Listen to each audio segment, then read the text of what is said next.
Hi everybody, and welcome back to our Google Classroom course. This is the lesson, the meat and potatoes lesson, the reason we all love Google Classroom, and that's being able to create assignments. And so I'm going to run you through the basics of creating an assignment here. And not a lot has changed since the previous version of the Google Classroom. So if you've already done this and you're confident in this, maybe this is one of those lessons you want to look ahead, because I'm going to show you the basics of making an assignment. But then in the next lessons, I'm going to show you how we can personalize learning, really take Google Classroom to another level, as well as do some collaborative learning. So we're going to go through these basics of how we can create an assignment in our classroom quick and easy as a teacher time saver. So let's get started by going to classroom.google.com. All right, now that I'm here, you can see that I'm in our classwork tab. And you can see the different topics and materials and questions that we've been adding so far. So what we're going to do is we're going to create a basic assignment. When you want to make an assignment, you hit the create button, and you can see assignment is your first option. Now, first thing to note is you can make this assignment for just this Google Classroom, or you can also assign this to multiple Google Classrooms. So I'm going to put it here in my Google Classroom that I've just made for MTech. Because that way, if I'm teaching multiple sections, I don't have to do double the work. You also have the opportunity to assign it to individual students or more than one set of students, but that only applies if you're in one classroom. So for here, I'm in my new Google Classroom. Now I can select my students, or if I want to select it to now multiple classrooms, I lose that option to personalize it to specific students. But we're going to do personalized learning next. You'll see that in action. So I'm going to go ahead and I'm going to create our assignment for place value. So we're going to explore some place value, and I've told students that we're going to be watching a video, we're going to be reviewing some notes, and then we're going to be modeling and representing a number. This is a pretty classic assignment. So now what I can choose is, do I want this to be graded or ungraded? It really is a question of if you'd like something to be formative assessment or summative assessment. Now keep in mind that right now Google Classroom is not connected to your PowerSchool or your gradebook in any way. So any grades that you put in here, you would also make sure you need to transfer to that appropriate reporting device. But this is nice for that immediate feedback to students if you do want to be able to throw in that grade. So I leave it to you, graded or ungraded, your call. So in this particular case, I'll just leave it as graded so you can see what that looks like. Due date, again, completely optional. You can say that this is due. In this case, I would set this up as perhaps a math center that we might be working on throughout the week. But if this was assignment that needed to be graded and needed to be done at a specific time, then I'm going to want to be able to have the option to put that in. Really important, and we've talked about this in the previous activities, is topic. If I just leave this with no topic, this is just going to be an assignment loose at the top of the classwork page. I want to make sure that this is something that fits within one of the containers that I've made.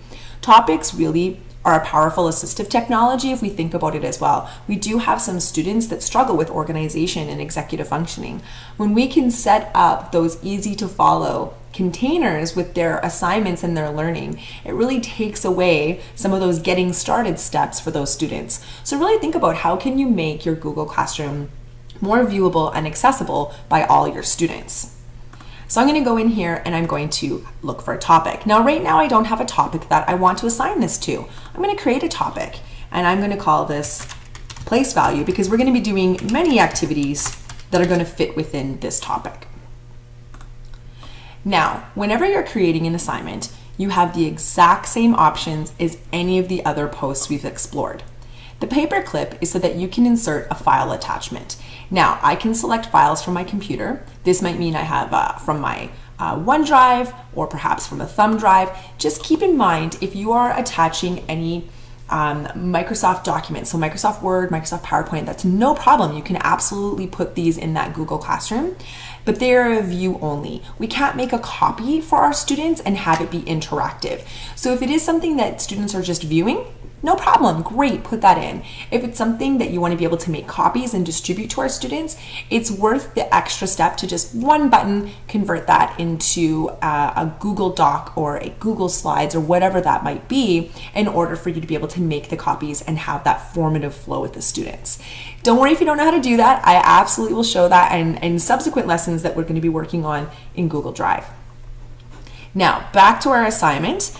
I can also attach things from my Drive. This is the most convenient button because regardless of the device that you're working on, it just opens up a portal to your Drive.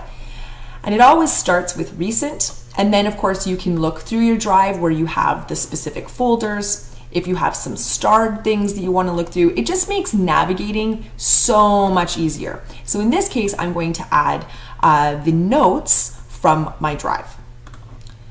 I can select it and I can add it. Now, I can add more than one thing. We can keep going with that. I could go back to Drive and choose something else, You can really create an entire playlist, especially if this is something, this particular assignment I'm building is meant to take maybe perhaps more than one day. Then you could build it so that it's a center for the week. You could build it so that it's an inquiry project that takes you through the term. It's really up to you how you want to craft the materials that support that assignment. But one of those pro tips I do give you is create the materials you need all together in this one assignment instead of kids having to drip feed through your classwork stream in order to get the different pieces. It allows for that self-paced, anytime, anywhere learning. You might have some kids that we know are 3 steps ahead, 2 steps behind, somewhere in the middle. And so having that flow of materials available to them to work independently allows you to be able to work individually with the students you need to. So now that you can see, I've added our notes here.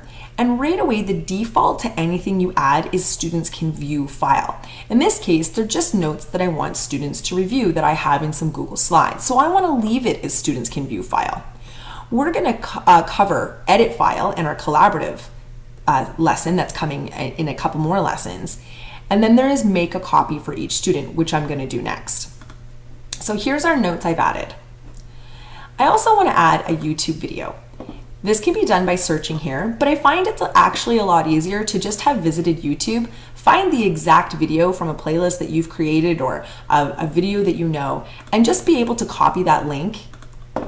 And now when I'm in my classroom, I can just go ahead and paste it in here because I've watched this video in full. I know that it's good. I know that it's appropriate, and I'm going to go ahead and I'm going to add that here. What's great about the YouTube videos inserted in Google Classroom is it's already a player that plays right in Google Classroom. So kids aren't taken out into YouTube. They stay right here to watch it. And it's also ad-free and distraction-free. Now, the next thing I want to add is I want to be able to make a copy of something for students because now I want them to model it and practice it on their own. So in this particular case, I'm going to go back to my Google Drive because I have a Google drawing with some math manipulatives that I would like them to add. So I'm going to go ahead and grab our Google Drawing place value mat where I have some manipulatives for them to use. And I'm going to change from students can view file to make a copy for each student. It is important to note that you have to choose to make the copy when you're creating the assignment the first time, because that's what makes the connection to the Google Drive. Let's say I kind of messed up and I just left it as students can view file and I really wanted to make a copy. I'm actually going to have to delete that file and delete that assignment and just repost it with make a copy because you have to do it the first time when that connection to the Google Drive is made. So I've chosen to make a copy for each student. What's fantastic about this is each student's going to get a copy, their name's already going to be on it, and I'll show you what that's going to look like from the student view. So now I've reviewed everything, I know exactly, I've got all my different pieces. I have a choice. I could be saving this as a draft just simply because I'm not ready to be able to post this. I can schedule it so that I can choose when I'd like it to come out. We know that if we post assignments in the evenings during our work time or whenever that is, often students are working on it immediately. And so it is nice to be able to schedule that assignment to come out when you want. That way students aren't working on it outside those hours. In this case, I'm going to go ahead and assign it so that you can see it. So now that it's posted, if you scroll down, it'll post it to the bottom of the classwork page. Again, if this is something that is more current, we're going to be working on right now, I also have the choice of making sure that I can move up.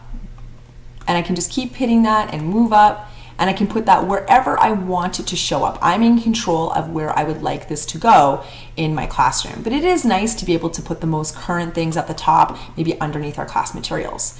So now I can see the exploring the place value. I can see I have 2 students in my class that it's been assigned to.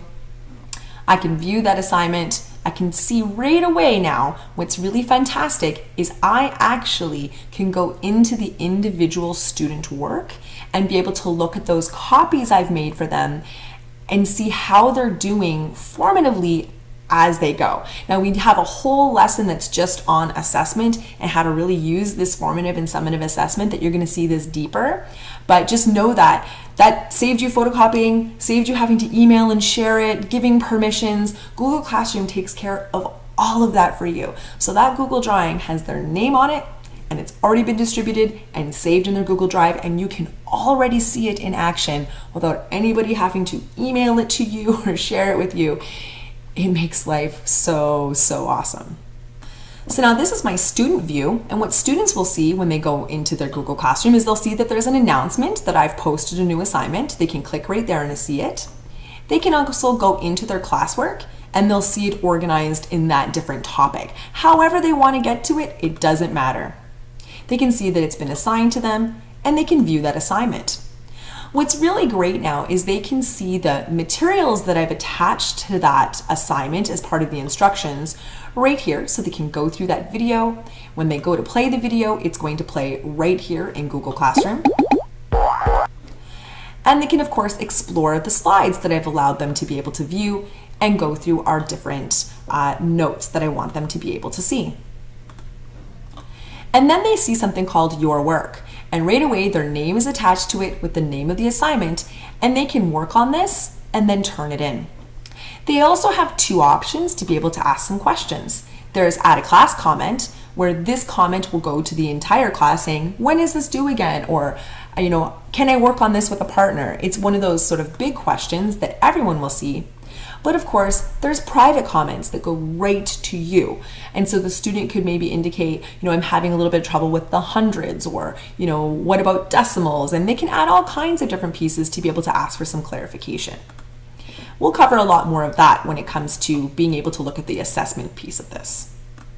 But that's it. This is a basic assignment that we would see inside of our Google Classroom that was created in seconds. Now I know sometimes it takes the time to craft these assignments, to find the right documents, the right videos, the right links. Just know that this assignment I just made and I created and spent the time working on, I can reuse with a simple click of a button later on, next term or next time I teach it, reducing my workload even more.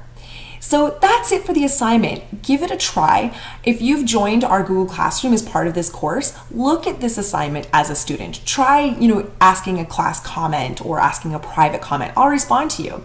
And also see what it looks like to view those instructions and see that workflow. How would you craft your assignment for your students? Our next lessons are going to focus on personalized learning and collaborative learning inside the Google Classroom. If you have any questions, just let me know.